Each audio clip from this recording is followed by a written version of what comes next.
Hey, Sean Chandler here with the Daily Movie News Roundup. Today we are talking about the American reimagining of The Raid. So, last week I did a video talking about how Frank Grillo and the director Joe Carnahan are working on a reimagining of The Raid. I choose the word reimagining because that's very specifically the word that they chose to use. When they announced it, they pretty quickly, for lack of a better word, got pretty defensive to say, we're not going to make a crappy movie, and next week we're going to sit down from Frosty from Collider, and we're going to answer all your questions, and we're going to make you guys feel comfortable about us making this movie. So, if you didn't watch my video, basically my reaction to this from last week was, by hearing Frank Grillo and Joe Carnahan are going to make an action thriller in a confined space, I hear that and I go, awesome!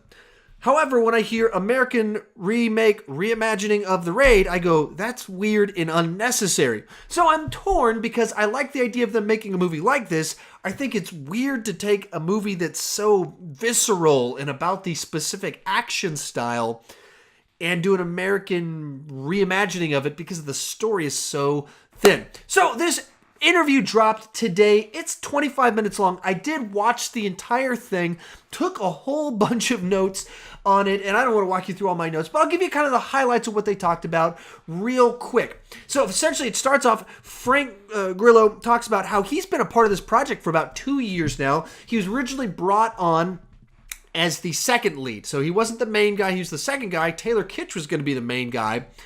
And then that project kind of fell apart, and when it was kind of re-brought up, they're like, hey, why don't we make you the lead guy? And that's kind of what he does now. Now that he's a bigger name because of the Purge movies, people are really paying attention to him, so they make him the lead guy. Joe Carnahan's name gets thrown into the mix, and voila, we have our movie. From there, they start to talk about how essentially they want to take the vibe and the idea of it.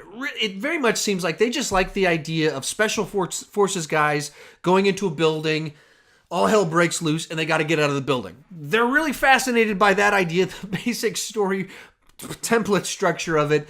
And from there, they're going to do kind of their own thing. He mentioned in there that they want to kind of inject more story into it while keeping the same amount of action. That's kind of the phrase that Frank Grillo used. More story, same amount of action. I don't know really where you want to go with more story, but that's the phrase that he used. From there, in specifically talking about the action, Frank Grillo brought up John Wick 2 and was like, hey man, I loved it. I love the movie.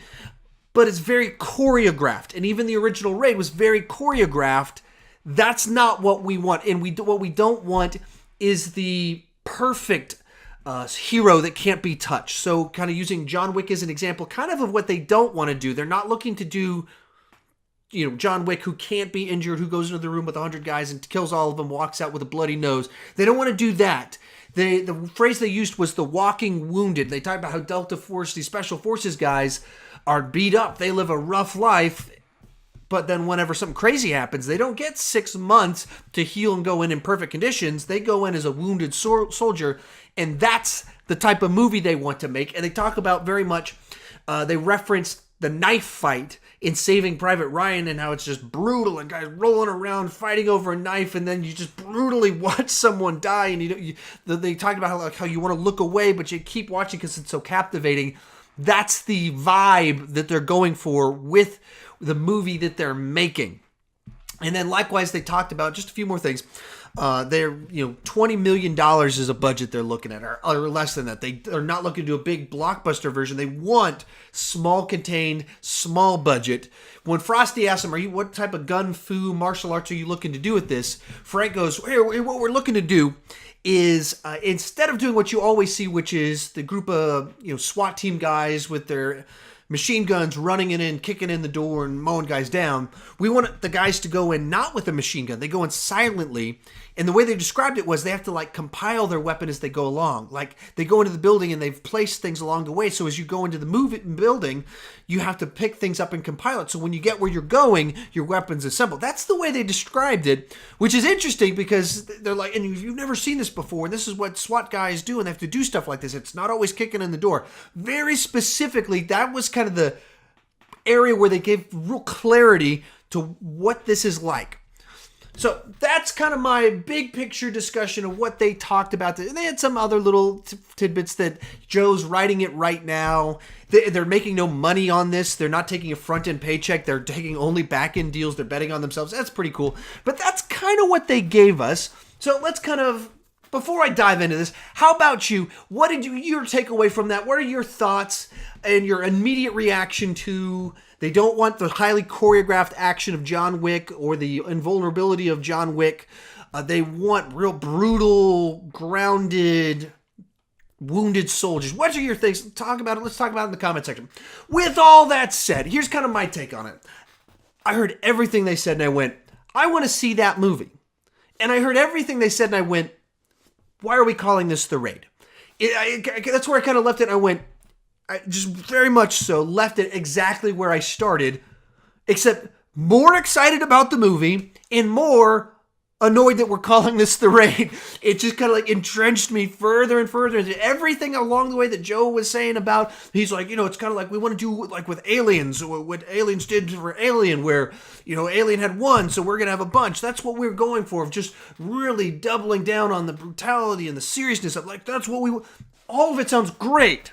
On paper, the nature of the fights are just this brutal, wounded soldiers having to just brutally kill people because they're not John Wick. That sounds great. I want to see that movie. But why are we calling this The Raid? The Raid is it's so tied to the style of the fighting and the aesthetic of it. The plot is kind of throwaway. And that's even something that Joe made the point of throughout the entire movie, that Smoking Aces, a movie that he directed, is kind of like that. A bunch of psychos go into a building and have to battle their way out of it. It's just kind of listed off all these movies that this is kind of like, how it's a story template.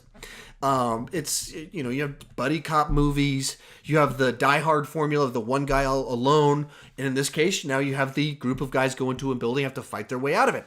Such as what Dread was like. I talked about this in my previous video. It's a story template, and so when you start talking about infusing more story into it, that's just it stops being The Raid at some point in time, because there's so little story that as soon as you inject story into it, now we actually have a story. Whereas the original Raid, it's more of just a premise that with awesome action that's awesome. So that's my take on it.